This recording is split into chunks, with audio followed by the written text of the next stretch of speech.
Welcome, everybody, to another episode of Sanford Says. This is Lisa Holder, Communications Officer for the City of Sanford, and I have special guests with me today. His name is Andrew Thomas. Andrew is the Community Relations and Neighborhood Engagement Director, who is located in the City Manager's office here at the City of Sanford.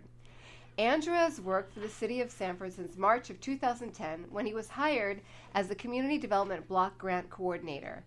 As the CDBG coordinator, he was responsible for coordinating the submission of the City of Sanford's CDBG 5-year consolidated plan that completed the city's requirement for entitlement community status for the Department of Housing and Urban Development. Prior to joining the staff, Andrew was an independent consultant on several projects for the City of Sanford Police Department.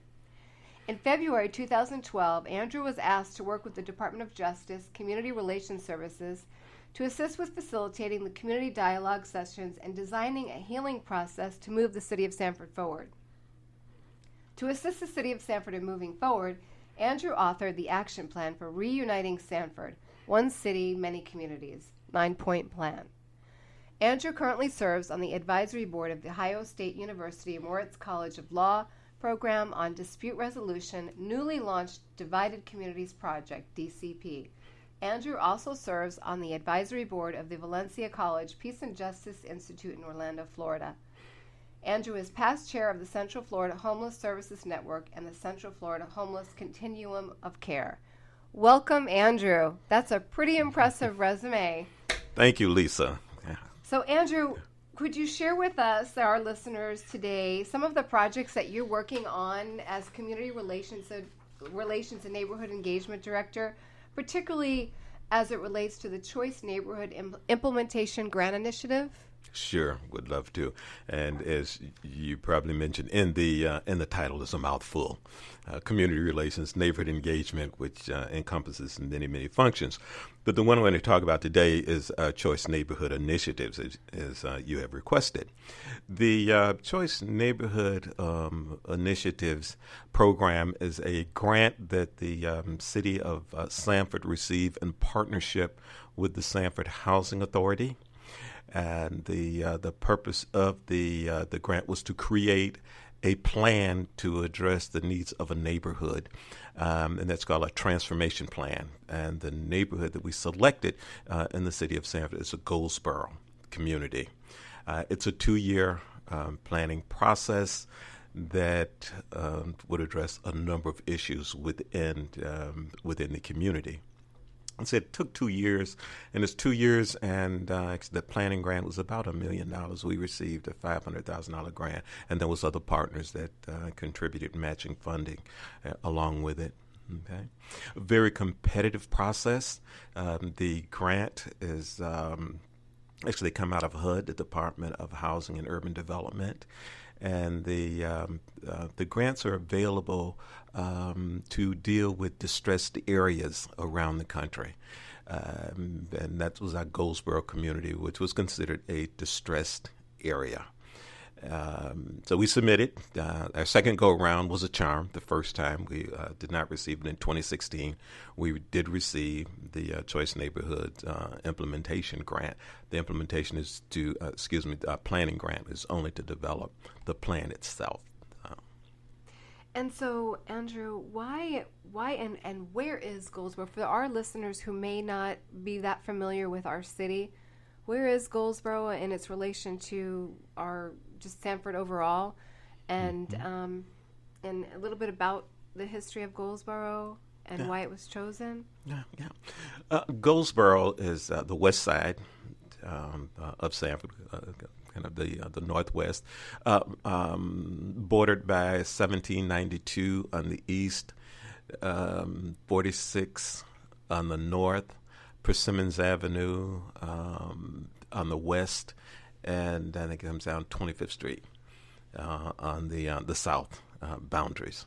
So that pretty much would encompass it.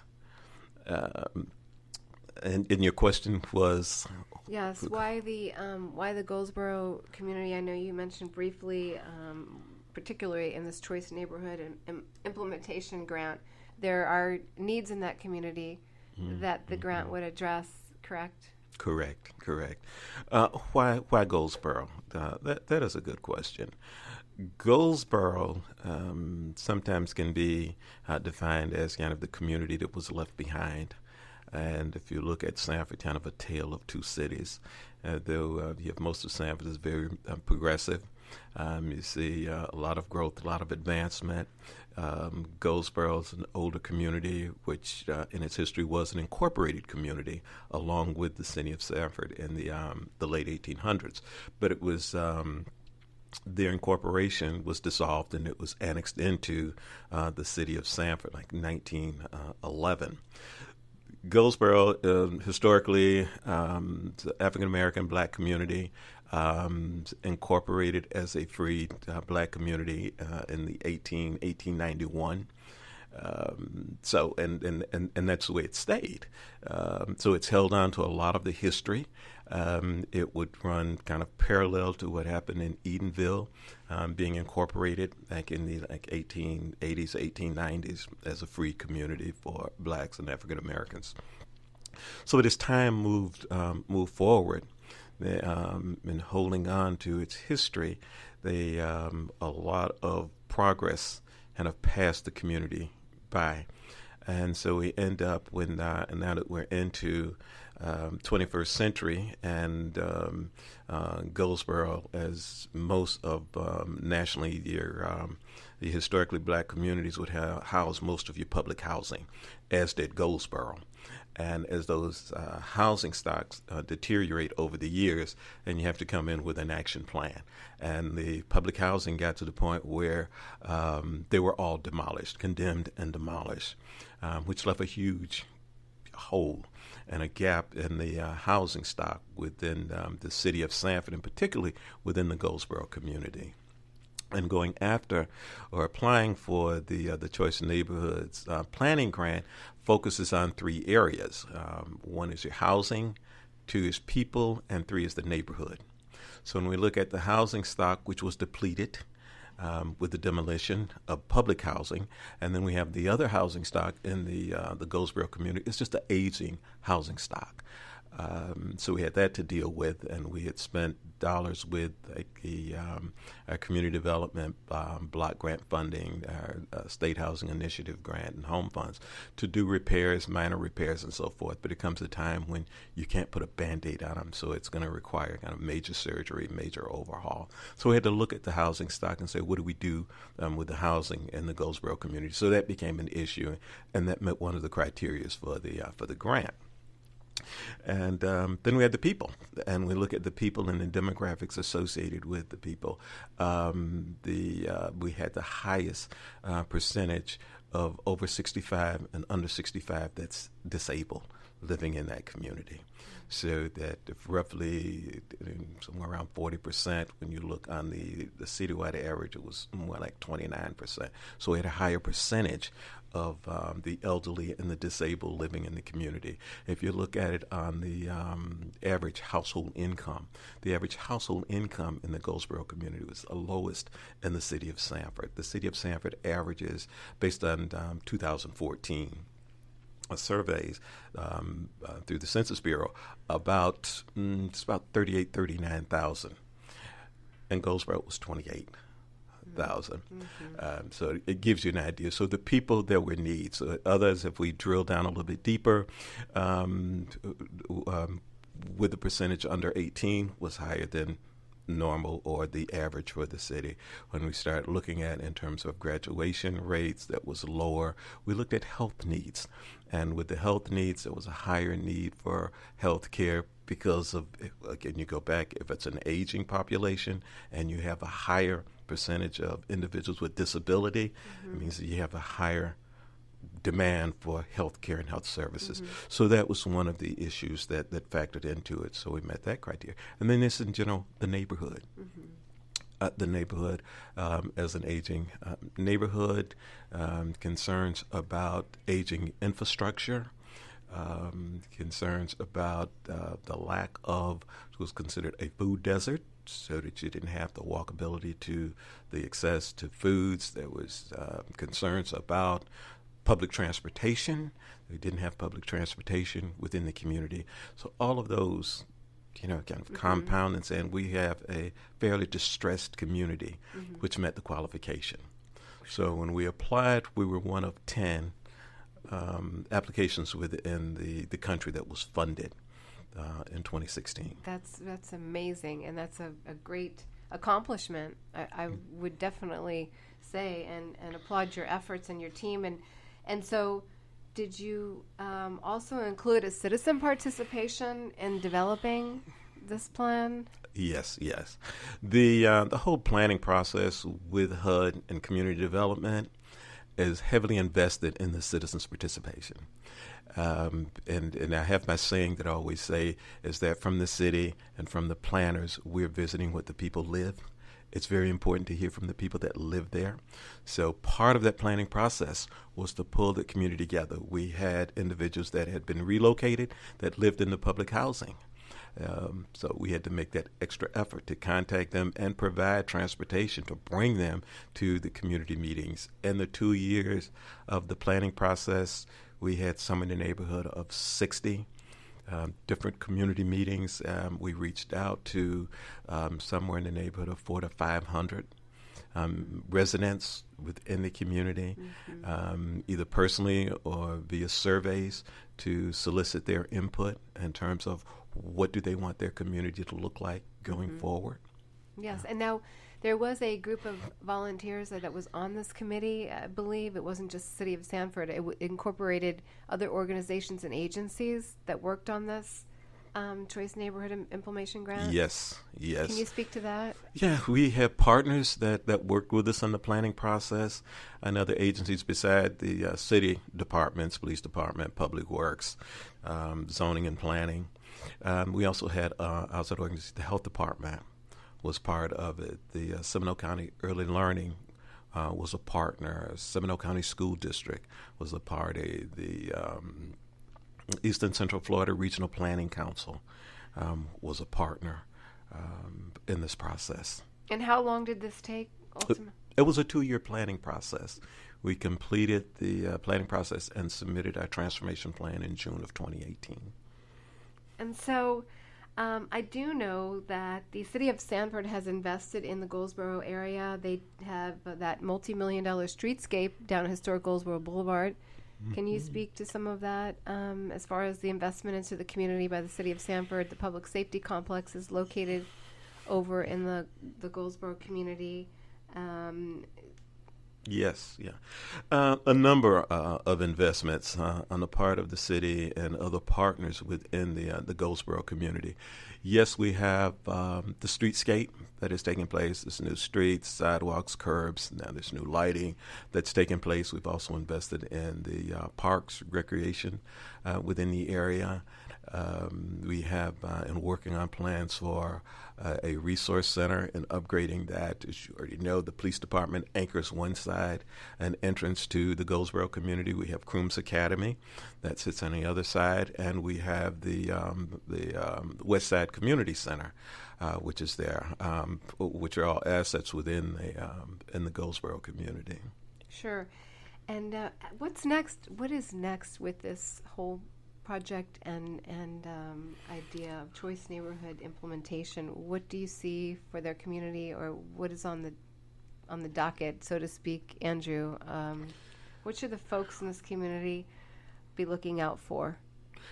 That's a good one. What's next? A couple of things. The immediate nexus to us is that we've continued to move forward with the implementation of the plan.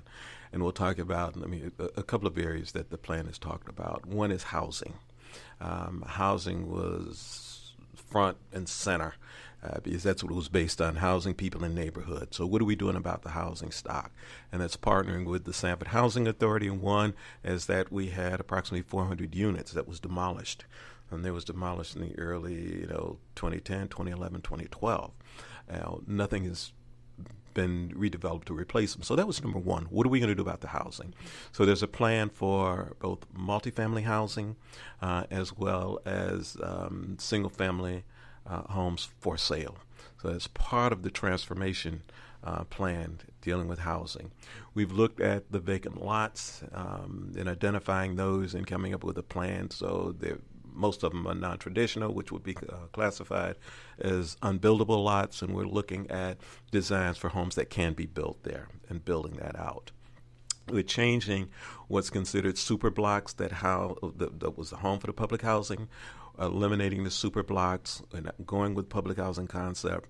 We're going with individual single-family units that are designed on an affordable basis and looking for partners to work with the housing authority and the city and the redevelopment and marketing those units. We've done a housing market study that says that the community can absorb single-family units for sale. We've also have entered into a contract with a developer for a multifamily housing. So those units are going up, and sometime within the next 6 to 9 months, we should be breaking ground on approximately 100 units development that will be going up. So housing is number one. We're working on housing. The second piece of it is just the overall connectivity and curb appeal of the community, and looking at how does it tie into the overall development within the city of Sanford. We have the beautiful waterfront and the river walk that's going along. We have the Goldsboro trail that come through, but they didn't connect. So that became part of making Goldsboro part of the bigger community. Mm-hmm. So that's in the works, and that will take place. So we have that, as I mentioned. We've upgraded, improved the parks, the playgrounds, in the Goldsboro community. So we're going to get people out and interacting. Public safety, we have public safety committee and groups that have been looking at the public safety within the area and what do we need to do and how does it become more user-friendly and bridging that contact with the people within the community and with our police department, and that's an ongoing process. Police-community relations is a great one.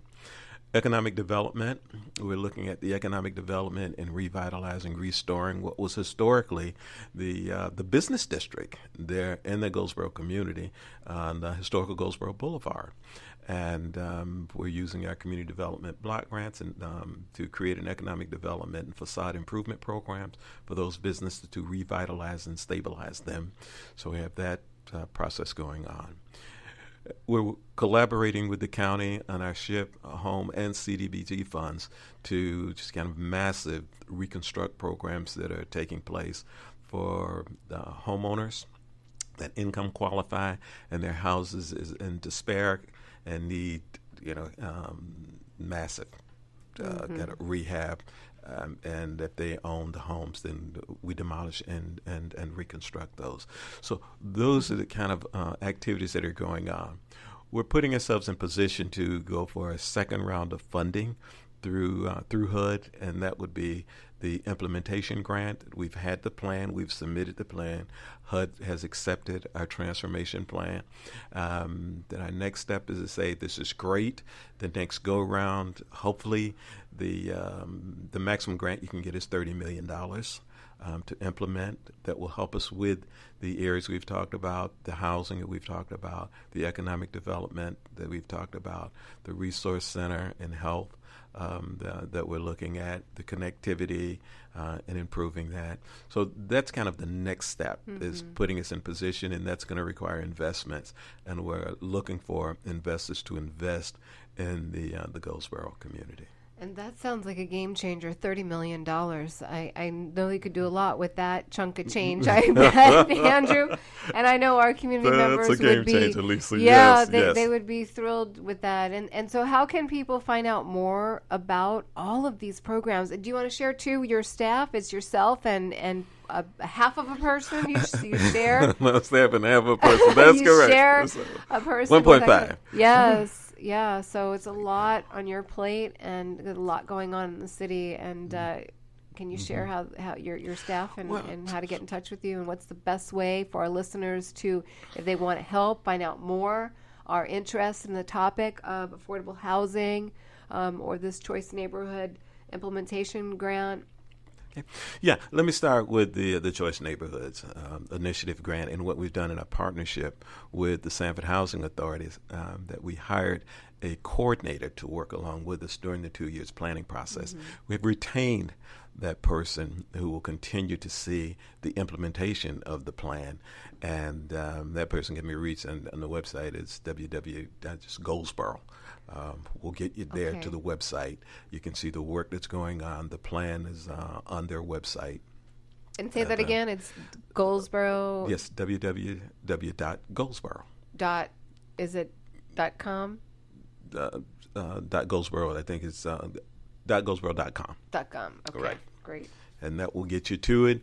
And there you will see, and it's called Unlocking Goldsboro Potential, a transformation plan to guide future investments and partnerships in Goldsboro. That is the plan. All right. Okay. And but now, like I say, we have a staff person that is coordinating. And I also will add that the city, who is a partner, but as I said, that we visit what that community lives, is that we've identified a lead agency so that the community is empowered and investing in seeing their future and planning for their future. So we've identified the lead agency is the Goldsboro Front Porch Council, and they have taken the lead role along with the Housing Authority, and the city has come along as a partner to join them. And could you share with our listeners what the Goldsboro Front Porch is? And some may not know what that organization is. Yeah, the Goldsboro Front Porch Council is a neighborhood-based organization based around community development and advancing the work within the community. It was created in 2000 by then Governor Bush, who identified various communities across the state of Florida, like the Goldsboro community, that could use economic development, community development, and just a planning body to work within that community to move it forward. The Goldsboro Front Porch, I think, is probably one of about 25 that was started. It's probably one of 3 that exist now from 2000, and they run several programs within the community in partnership with the city of Sanford. So this is a great wealth of information that Andrew Thomas is sharing with us about his role with the Goldsboro Choice Neighborhood Initiative. There are so many other projects that you're working on, Andrew, and I know you'll be on our show again. Is there anything else that you wanted to share with the listeners as it relates to this program? Yes. I mean, with our Choice Neighborhood Initiatives, that all are welcome. And there's more work than any of us can do. We are looking for partners. And I think that we do hold public meetings. As I said, there are like 7 initiatives that we're working on. I'm sure you can find one of those that will be of interest to you. So we would welcome your participation. And where are those public meetings usually held? Are they held here at City Hall? The public meetings are held either at the Front Porch at 1213 Historical Goldsboro Boulevard, or they're held in the community room at the Public Safety Building, and that's at 850 Historical Goldsboro Boulevard. Yes, 815 Historical Goldsboro Boulevard. And how can folks get in touch with you, Andrew, if they have any more questions, with your email? Yes, they can reach me at andrew.thomas@sanfordfl.gov, or by phone at 407-688-5132. And there you have it. Sanford Says podcast listeners, that's Andrew Thomas, the Community Relations and Neighborhood Engagement Director for the City of Sanford. We welcome you back on the show, Andrew. Thank you for all of that information about this very, very important program to the future of the City of Sanford. And there you have it, folks. That's the end of this podcast. We'll see you next time. Please remember, you can reach us on the Sanford website at sanfordfl.gov. We're also available on our Facebook, social media, Instagram, Twitter, YouTube. Thank you again for listening.